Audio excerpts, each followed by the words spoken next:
Welcome back to Call It Courage by Armstrong Sperry. This is chapter 4, Drums. The very next morning, Mafatou set about building his canoe. He had banked his fire the night before in the natural shelter of a cave, and he resolved never to let the sparks die out, for it was altogether too difficult to make fire with the fire stick, and it required too much time. In Haikeru, for that reason, the fires were always kept burning, and it was the special charge of the younger members of the family to see that fuel was ever at hand. Woe unto the small boy who let the family fires die out. While his breakfast roasted in the coals, the boy cleared the brush around the base of the great tamanu. There was no wood better for canoe building than this. It was tough, durable, yet buoyant in the water. Mafatou could fell his tree by fire and burn it out too. Later he would grind an adze out of basalt for the finished work. The adze would take a long time, but he had made them often in Haikeru, and he knew just how to go about it. The boy was beginning to realize that the hours he had spent fashioning utensils were to stand him now in good stead. Nets and knives and shark line, implements and shell fish hooks, he knew how to make them all. How he had hated those tasks in Haikeru. He was quick and clever with his hands, and now he was grateful for the skill which was his. The fire crackled and snapped about the base of the tamanu tree. When at length it had eaten well into the trunk, Mafatou climbed aloft and crept cautiously out upon a large branch that overhung the beach. Then, taking firm hold of the branches above his head, he began to jump up and down. As the fire ate deeper into the trunk, the tree began to lean under the boy's weight. With a snap and a crash, it fell across the sand. As it fell, Mafatou leaped free of the branches as nimbly as a cat. That's enough for today, Yuri, he decided. Tomorrow we'll build our fires down the trunk and start burning it out. When the eaters of men come, we will be ready. In the meantime, there were many other things to do. A fish trap of bamboo, a net of sennet, a fish hook too, if only he could find some bone. And while the canoe was building, how could Mafatou get out to the distant reef to set his trap?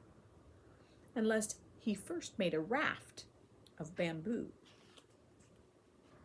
The boy decided that the raft was of first importance. He chose a score or more of fine bamboos as large around as his arm, and felling them by fire, he then lashed them together with strips of purao bark, making a sturdy raft of 2 thicknesses. It would serve him well until his canoe should be finished. As he worked, his mind returned again and again to the wild pig he was determined to kill. How could he go back to Haikeru without a boar's tooth necklace? Why, that necklace was almost as important as a canoe. For by that token men would know his strength and courage. When the day came that he should leave this high island, he would sail to the north and east. Somewhere in that quarter lay the cloud of islands, the great Tuamotu archipelago, which extends across 1,000 miles of ocean and 10 degrees of latitude. Within those reef-spiked channels floated Haikeru, his homeland.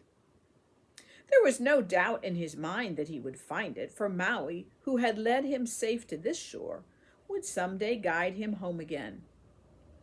But first, Mafatou knew he must prove himself worthy. Men should never again call him Mafatou, the boy who was afraid. And Tavananui should say with pride, "Here is my son come home from the sea. Kiwi the albatross came and went on his mysterious errands, emerging out of blue space, vanishing again into it. As at sundown, regularly, the white bird came wheeling and circling to alight clumsily on the beach, almost at Mafatu's side, while Yuri pranced about and greeted his friend after his own fashion. As for Yuri, he was having the time of his life, for there were countless seabirds nesting among the shore to be chased, and wild goats and pigs in the mountains to make life exciting enough for any dog. Mafatu had discovered a mulberry tree. He stripped off the bark and removed the inner white lining. Then he wet the fiber and laid it upon a flat stone and set about beating it with a stick of wood. The fiber spread and grew thinner under the persistent beating. The boy added another strip, wet it, and beat it into the first one, then another and another. Soon he had a yard of cloth to serve as a pareu. It was soft and white, and now at last he was clothed. Before I go home, I will make a dye of ava and paint a fine design on my pareu, the boy promised himself. I must not go back ill-clothed and empty-handed.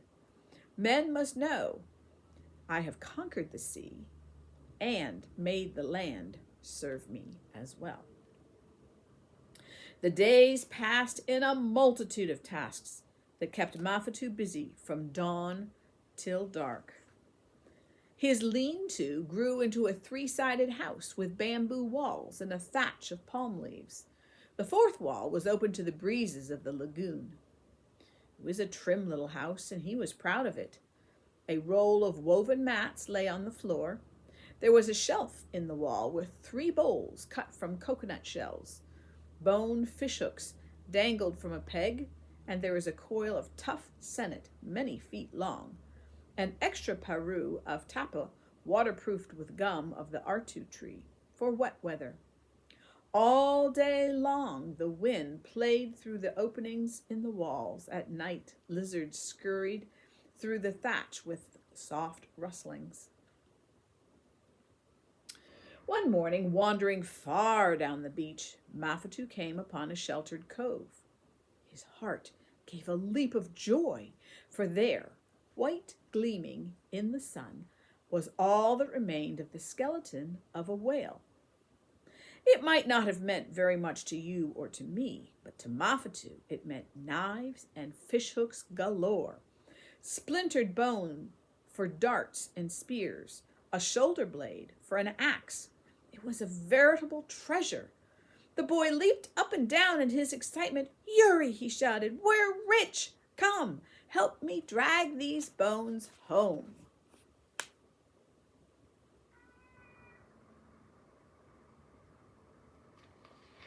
His hands seemed all thumbs in his eagerness. He tied as many bones as he could manage into 2 bundles. One bundle he shouldered himself, the other Yuri dragged behind him. Thus they returned to the campsite, weary but filled with elation. Even the dog seemed to have some understanding of what this discovery meant. Or if not, he was at least infected with his master's high spirits. He leaped about like a sportive puppy, yapping until he was hoarse. Now began the long process of grinding the knife and the axe. Hour after hour, squatting before a slab of basalt, Mafatu worked until his hands were raw and blistered and sweat ran down into his eyes. The knife emerged first, since it was the most imperative. Its blade was 10 inches long, its handle a knob of joint. It was sharp enough to cut the fronds of coconut trees, to slice off the end of a green nut. Aye, but it was a splendid knife. All Mafatu's skill went into it. It would be a fine weapon as well, the boy thought grimly, as he ground it down to a sharp point. If some sea robber had been breaking into his bamboo trap, and he was going to find out who the culprit was. Probably that old tiger shark who was always cruising around, just as if he owned the lagoon. Fishing with a line took too long when you were working against time. Mafatu could not afford to have his trap robbed. Twice it had been broken into, the stout bamboos crushed, and the contents eaten. It was the work either of a shark or an octopus. That was certain.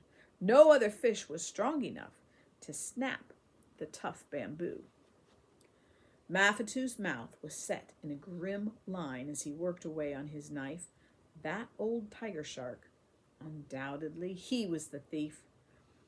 Mafatu had come to recognize him, for every day when the boy went out with his trap, that shark, larger than all the others, was circling around, wary and watchful. The other sharks seemed to treat the tiger shark with deference. Hunger alone drove Mafatu out to the reef to set his trap. He knew that if he was to maintain strength to accomplish all that lay ahead, he must have fish to add to his diet of fruit. But often as he set the trap far out by the barrier reef, the tiger shark would approach, roll over slightly in passing, and the cold gleam of its eye filled Mafatu with dread and anger. "Wait, you," the boy threatened darkly, shaking his fist at the Mao. "Wait until I have my knife. You will not be so brave then, Mao. You will run away when you see it flash." But the morning the knife was finished, Mafatu did not feel so brave as he would have liked. He hoped he would never see the tiger shark again. Paddling out to the distant reef, he glanced down from time to time at the long-bladed knife, where it hung about his neck by a cord of sennet. It wasn't, after all, such a formidable weapon. It was only a knife, made by a boy, from a whale's rib. Uri sat on the edge of the raft, sniffing at the wind. Mafatu always took his dog along, for Uri howled unmercifully if he were left behind. And Mafatu had come to rely upon the companionship of the little yellow dog. The boy talked with the animal as if he were another person, consulting with him, arguing, playing when there was time for play. They were very close, those two. This morning, as they approached the spot where the fishing trap was anchored, Mafatu saw the polished dorsal of the hated tiger shark circling slowly in the water. It was like a triangle of black basalt, making a little furrow in the water as it passed. "Ayah, Mao!" the boy shouted roughly, trying to bolster up his courage. "I have my knife today. See? Coward who robs traps. Catch your own fish." The tiger shark approached the raft in leisurely fashion. It rolled over slightly, and its gaping jaws seemed to curve in a yawning grin. Uri ran to the side of the raft, barking furiously. The hair on the dog's neck stood up in a bristling ridge. The shark, unconcerned, moved away. Then, with a whip of its powerful tail, it rushed at the bamboo fish trap and seized it in his jaws. Mafatu was struck dumb. The tiger shark shook the trap as a terrier might shake a rat. The boy watched, fascinated, unable to move. He saw the muscles work in the fish's neck as the great tail thrashed the water to fury. The trap splintered into pieces while the fish within escaped, only to vanish into the shark's mouth. Mafatu was filled with impotent rage. The hours he had spent making that trap. But all he could do was shout threats to his enemy. Yuri was running from one side of the raft to the other, furious with excitement. A large wave sheeted across the reef. At that second, the dog's shift in weight tipped the raft at a perilous angle. With a helpless yelp, Yuri slid off into the water. Mafatu sprang to catch him, but he was too late. Instantly, the tiger shark whipped about. The waves slewed the raft away. Yuri, swimming frantically, tried to regain it. There was desperation in the brown eyes, the puzzled eyes so faithful and true. Mafatu strained forward, his dog, his companion. The tiger shark was moving in slowly. A mighty rage stormed through the boy. He gripped his knife. Then he was over the side in a clean, curving dive. Mafatu came up under his enemy. The shark spun about. Its rough hide scraped the flesh from the boy's shoulder.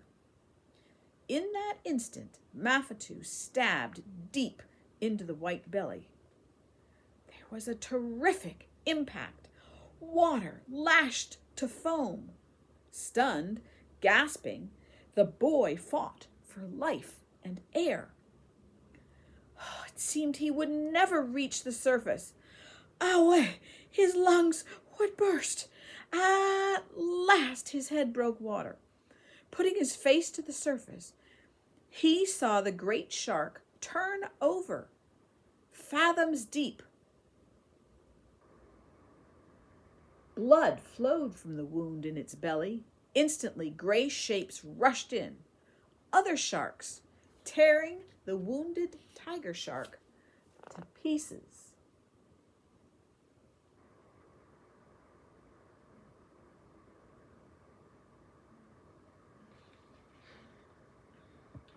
Yuri, where was he?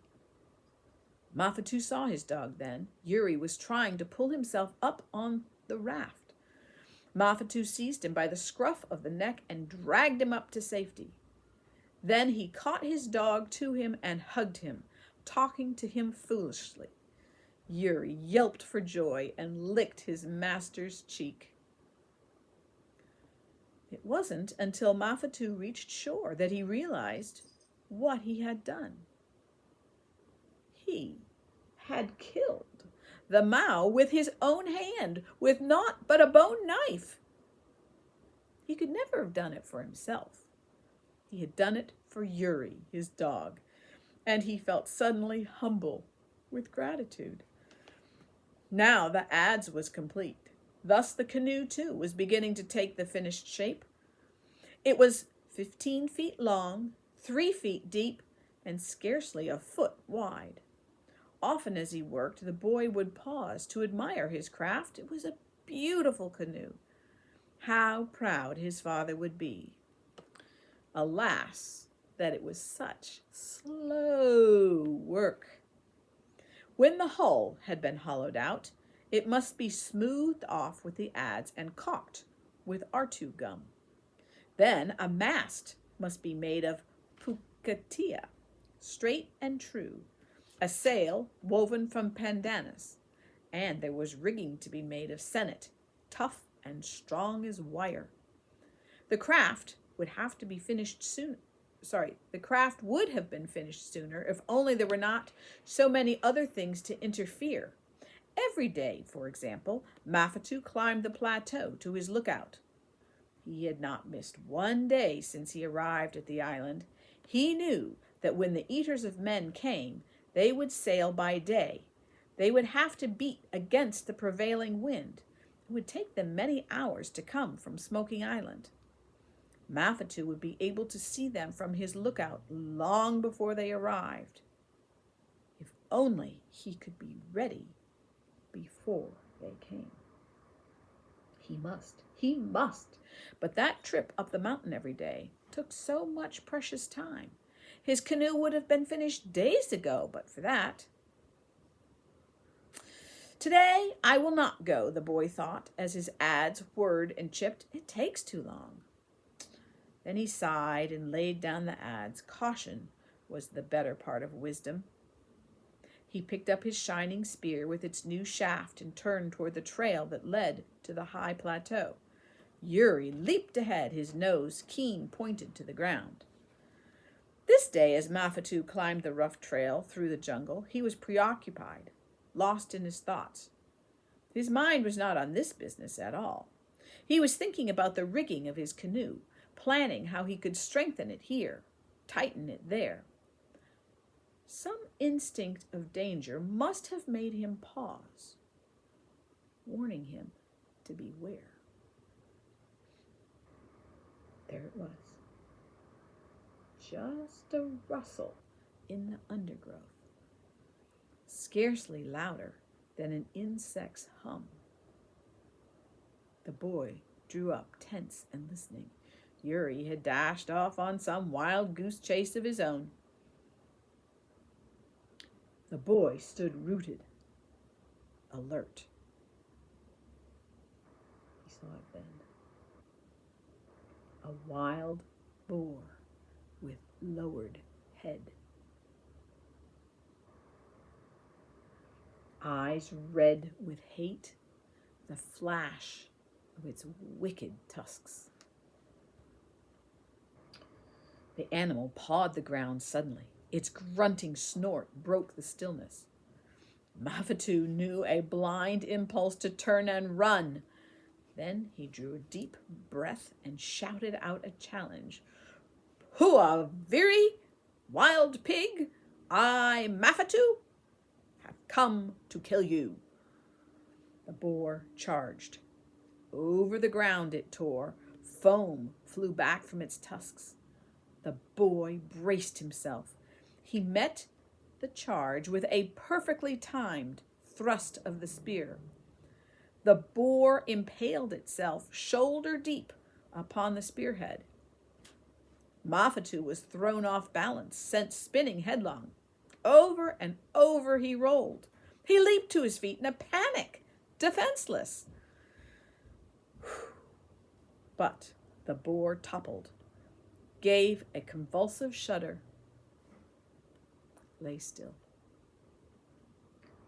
Mafatu was struck dumb. He had killed a wild pig. For a second, he could not grasp the wonderful truth of it. Then he leaped wildly into the air, shouting, Awe te awe! I have killed the Hua. Do you hear me, Tavananui? I, your son, have killed a boar. Ho! Ha! Yuri came leaping out of the jungle and barked himself hoarse at the sight of the pig. Ha! A fine one you are, Mafatu joked at his dog. Where were you when I needed you? Off chasing butterflies, that's you. Was it for this I saved you from the teeth of the Mao?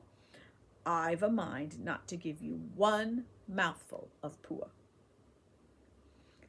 Yuri hung his head and dropped his tail, then brightened as Mafatu laughed joyously. Foolish one, here, drag your share. The boy made a rude sled of bamboo and loaded the heavy animal onto it. Then he hitched a stout liana about Yuri's neck, and the dog threw his weight into the task. The two started home in triumph with their burden, Mafatu singing at the top of his lungs, a lusty song of blood and battle. He was all Polynesian now, charged with the ancient fierceness of his race. Victory coursed like fire through his veins. There was nothing he would not have dared, nothing he feared. Hey-ya! But life was good. When they reached the campsite, Mafatu built up a roaring fire and set a pile of stones to heat. While the stones were heating, the boy cleaned the pig at the water's edge, then stuffed its empty belly with succulent tea leaves and red bananas. When at last the oven stones were white and smoky, Mafatu dragged the pig back to the fire and rolled it upon the hot umu. Then he covered it with layer upon layer of plantain leaves, dozens of them. to hold in the steam and allow the pork to cook through slowly. Yuri leaped about, sniffing at the delicious odors, barking his delight. Pork! After weeks of fish and fish and fish, how good it would taste. Besides, fish was not good for dogs. Too many bones. Kiwi, no meat eater, looked on calmly, wondering what all this disturbance was about. The bird was content with a coconut, which Mafatu split open for him, that he might join in the feast. Mafatu's mouth fairly watered in anticipation. But even as he settled back to await the feast, his hands were busy. The sun gleamed brightly on the curving tusks that already he was making into a necklace. They formed almost a complete circle, and were as white as bleached coral. Ah, hey! How men's tongues would chatter when they saw this fine necklace. Even grandfathers had been no finer. A strange picture on that lonely beach under the palms, the pig roasting on a fire, a boy lean and brown and whip-strong, making a boar's tooth necklace, a prancing yellow dog, a calm, wide-winged albatross pecking at a coconut. Mafatu slipped the necklace about his throat, and he could fairly feel its magic charging him with strength. He pulled the oven stones away from the umu, and there lay the pig, golden, glowing, done to a turn. Rich juices ran in little rivulets down its sides. As Mafatu ate, one thought alone filled his mind, overshadowing even his enjoyment of this rare feast. Soon now he would be ready. He had killed the ma'o, the pua too. His canoe would soon be completed, and then he would return to Haikeru. The canoe was finished. Mafatu lashed the tough parau outrigger into place with hands that trembled. The woven sail was complete and ready, the rigging strong as wire. There! It was all over. The boy could hardly wait to get his craft into the water. Placing logs under the curving stem, he gave a shove and a push. The canoe stirred, moved forward, quick with life. Another shove and the craft slid into the lagoon. And there it floated easily, like a gull poised for flight. Mafatu stood back and surveyed it with shining eyes. He could hardly believe that all these weeks of labor were at an end. Suddenly he was quiet. With lifted head, he offered up the prayer with which all ships were launched at Haikeru. Taroa, mighty one, my thanks to you in this task completed. Guide it on your back to safe harbor. Taroa e.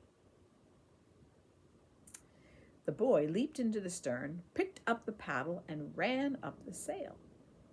Yuri sprang into the bow, yelping for very joy. Kiwi sailed far overhead on widespread wings. The breeze caught the sail, swelled it to a golden curve. The outrigger leaned at a sharp angle and sped ahead toward the distant reef. Spray flew back from the prow, and Mafatu's heart beat high. He let out the sheet, wrapped the sennit rope around his foot, and gripped the steering paddle with both hands. He was filled with pride in his canoe. Never had he been as happy as in this moment. Out toward the black reef, closer and closer, the canoe skimmed on a wide arc of speed. It was late afternoon, and the sun was setting in a blaze of glory, but the boy was reluctant to turn back. He knew that he should have climbed to the lookout that morning. This was the first day he had neglected that duty. But the temptation to complete his canoe had been too great. Tomorrow at daybreak, he would climb the plateau for the last time, and then Haikeru. As the little craft skimmed out toward the barrier reef, the thunder of the surf increased in volume to an overwhelming sound. Waves born far south in the Antarctic ice fields, the home of all waves, broke their backs upon this coral rampart. Gathering far out, they charged the reef, sea horses with flinging manes of foam. The surf shot skyward, and above its mist, seagulls swooped and darted. The reef thunder no longer filled Mafatu with unease. He had lived too close to it these past weeks. Out here, half a mile from shore, detached from all security of the land, he had come to believe that at last he had established a truce with Moana, the sea god, his skill against the ocean's might. The boy skirted along the edge of the reef, lowered his sail, and dropped overboard the lump of coral which served as anchor. Then he took out his fish line and baited the hook with a piece of crab meat.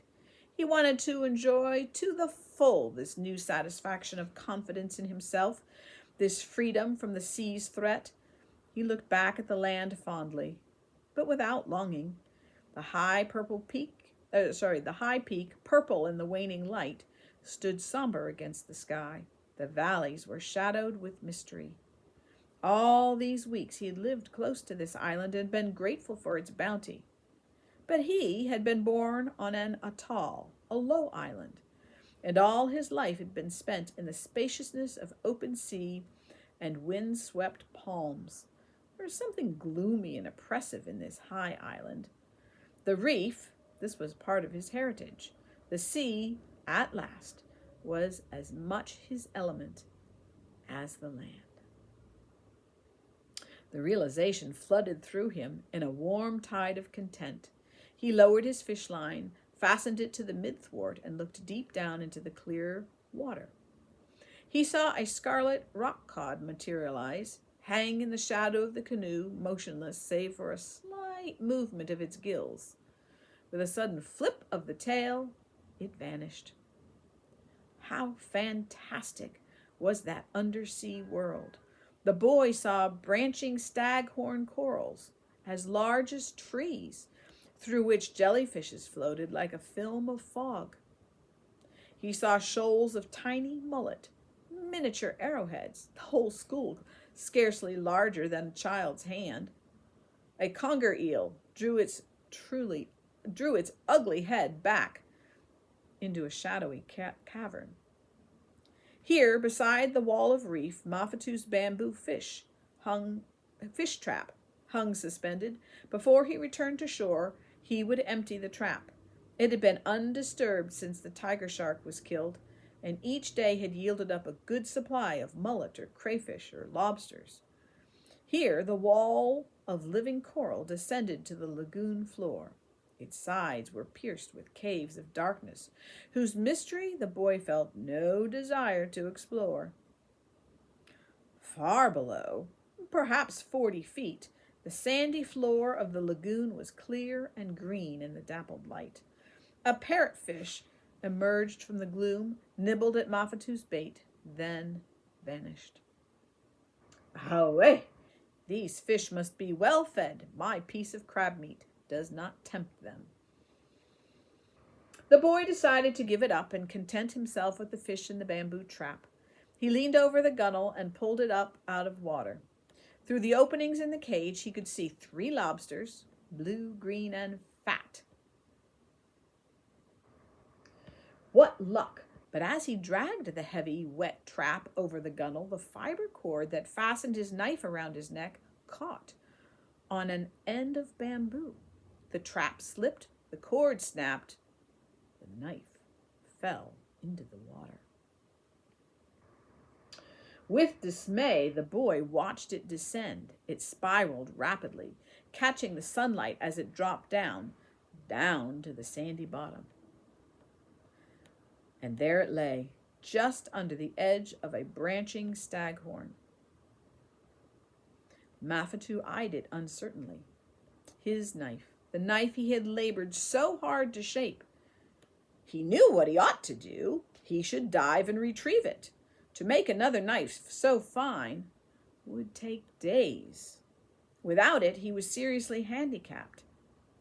He must get his knife but the reef wall looked dark and forbidding in the fading light. Its black holes were the home of the giant Fekkai, the octopus.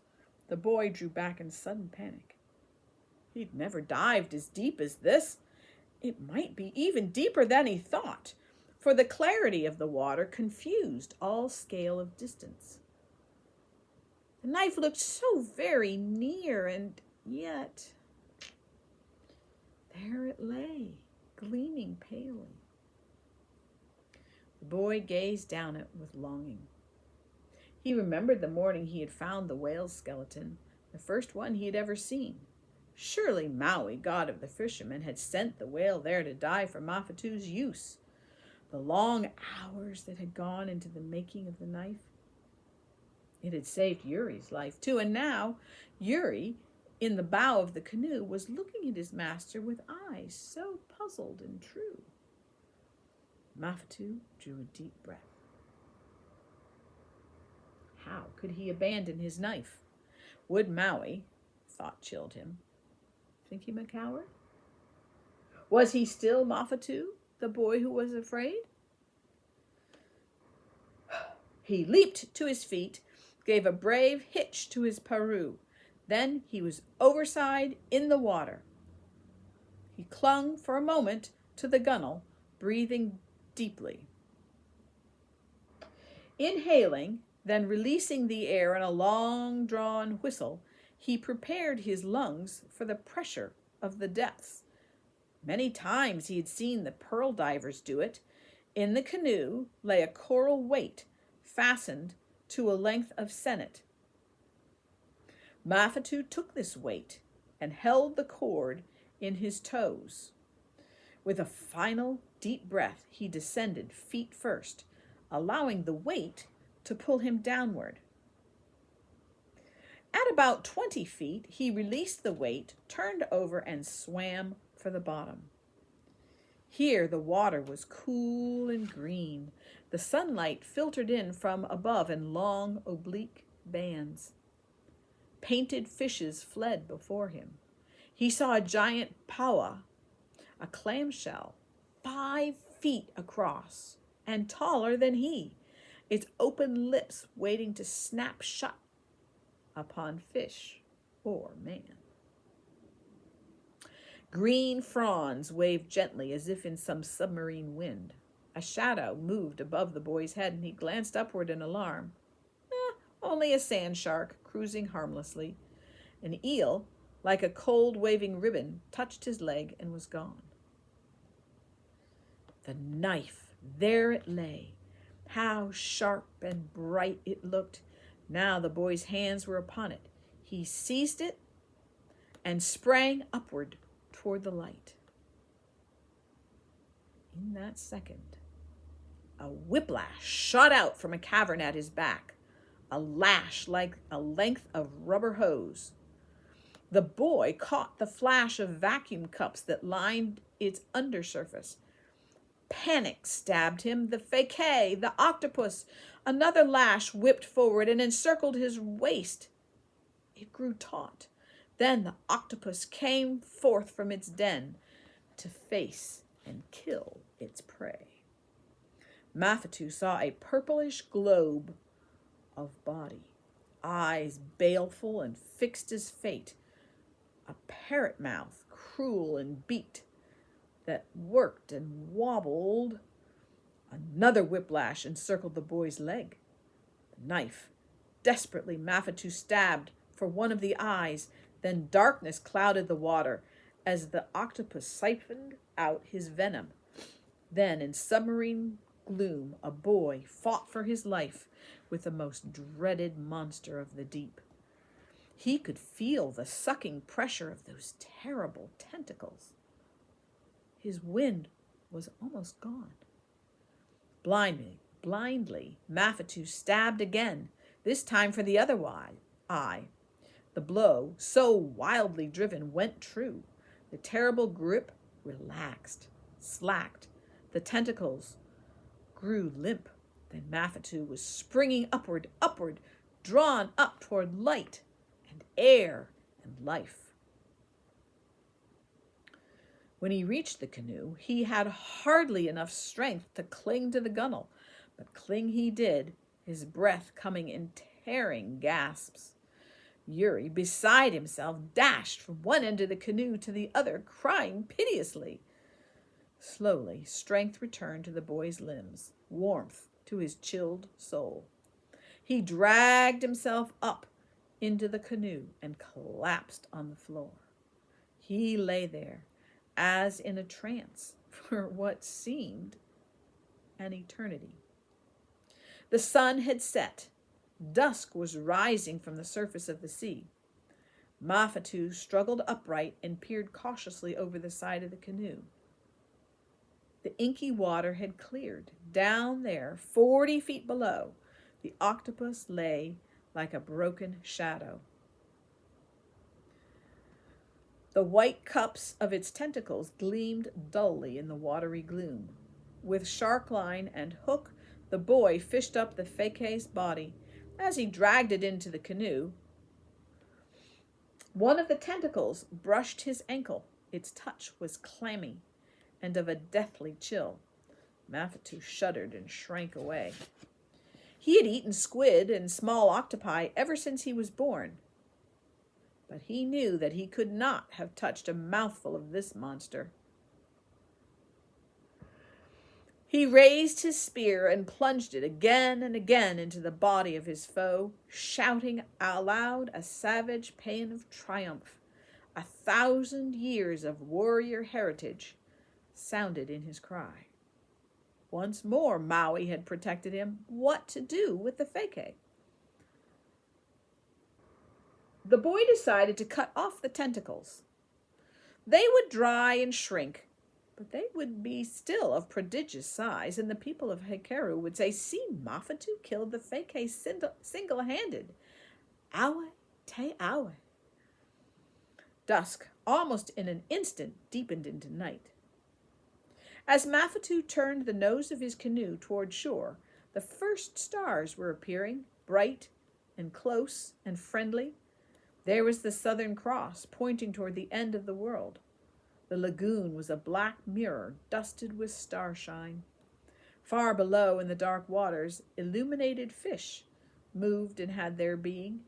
Meteors, galaxies, constellations under the sea. The boy saw a line of light, narrow as a blade, as the rare pala flashed away in its everlasting quest.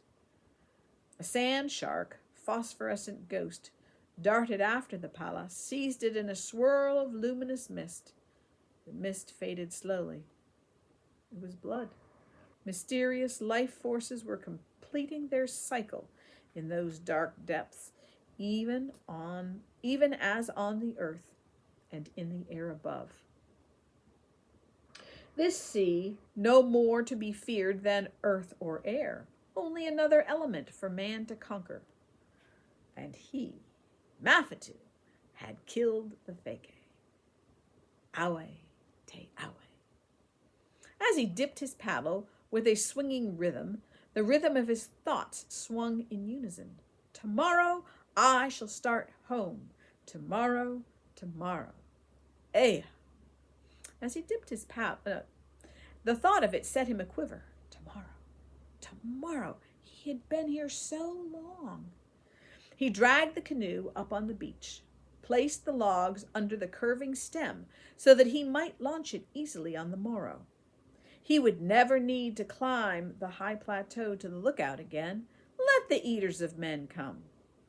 As Mafatu waited for his supper to cook, he set about preparing for his journey. He would start at daybreak with the ebbing tide. He would be ready. He filled bamboo containers with fresh water, sealed them with leaves that were gummed into place, watertight and secure. Then he stored them carefully in the canoe. He prepared a poi of bananas and sealed it, likewise, into containers. There it would ferment and sour and become delicious to the taste. Then he picked a score or more of green drinking nuts and flung them into the canoe. As he trotted back and forth across the beach and his supper steamed on the fire, one thought alone, like an insistent drum, drumbeat echoed in the boy's heart. Tomorrow I shall start home. Tomorrow, tomorrow. Never again need he hang his head before his people. He had fought the sea for life and won. He had sustained himself by his own wits and skill. He had faced loneliness and danger and death, if not without flinching, at least with courage.